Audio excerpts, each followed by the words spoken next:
स्वागत है साथियों आज की दोहा में। आज की दोहा है संत कवि कबीरदास जी का है। उन्होंने कहते हैं कि कब हुक मन गगन ही चढ़े, कब हूँ गिरे पताल, कब हूँ मन अनुमने लगे, कब हूँ जबे चल। कबीरदास का यह दोहा मनुष्य के जीवन की अनिश्चितता और उसके भावनात्मक स्थिति को व्यक्त करता है। मन में हर समय हजारों लाखों विचारों जन्म लेते रहते हैं।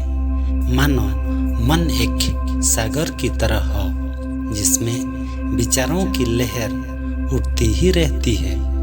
यह एक पल में ही हजारों मील की दूरी तय कर लेता है। अतः मन बहुत चंचल है। मन की इसी चंचलता का वर्णन करते हुए कवि कहते हैं कि मन कभी आकाश की ऊंचाई तक चढ़कर अनंत आकाश में विचरण करने लगता है और कभी गहरे पाताल में जाकर गिर पड़ता है। अर्थात कभी यह श्रेष्ठ विचारों का सृजन करता है तो कभी यह नीच विचारों पर चिंतन करने लग जाता है। कभी यह भी परमेश्वर में खुद को समाकर उनके गहन चिंतन में लीन हो जाता है तो कभी इसके ठीक विपरीत सांसारिक विषय वस्तु के चिंतन में डूब जाता है। यह मन बहुत चंचल है। यह कब किस ओर चल पड़े कोई नहीं जानता। कवि ने हमें यह सीख दी है कि हमें मन की चंचलता को समझकर इस पर नियंत्रण स्थापित करना चाहिए, तभी हम अपने लक्ष्य की प्राप्ति कर पाएंगे। कबीरदास यहाँ बताने की कोशिश कर रहे हैं कि मन की प्रकृति अत्यधिक अद्भुत और निश्चित है और इसका पूरी तरह से नियंत्रण केवल मानव के लिए मुश्किल है।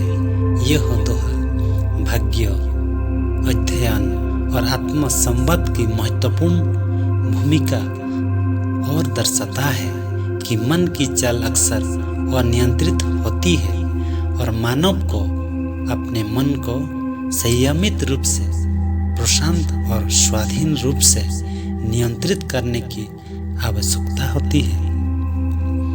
कबीरदास के दोहे आध्यात्मिक और जीवन के मूल मुद्दों को सरलता से प्रकट करने में मदद करते हैं और व्यक्ति को अपने आप को समझने और सुधारने के मार्ग पर मार्गदर्शन करते हैं। कबीरदास के दोहे भक्ति और आध्यात्मिकता के माध्यम से जीवन के मार्ग को समझाने का प्रयास करते हैं। उनके दोहे आम भाषा में हैं और सामान्य जीवन के प्रत्येक पहलू को सुस्पष्ट रूप से प्रस्तुत करते हैं।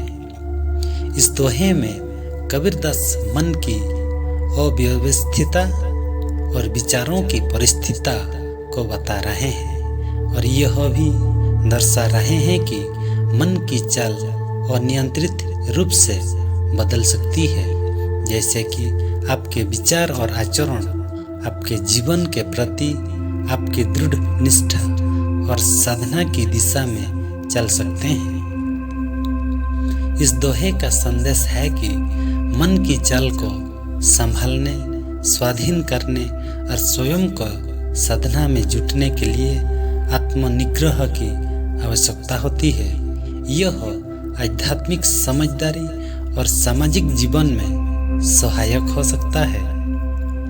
कबीरदास के दोहों के माध्यम से हमें यह भी याद दिलाया जाता है कि आत्म समय, आत्म विचार और आत्म साक्षात्कार की महत्वपूर्ण भूमिका है।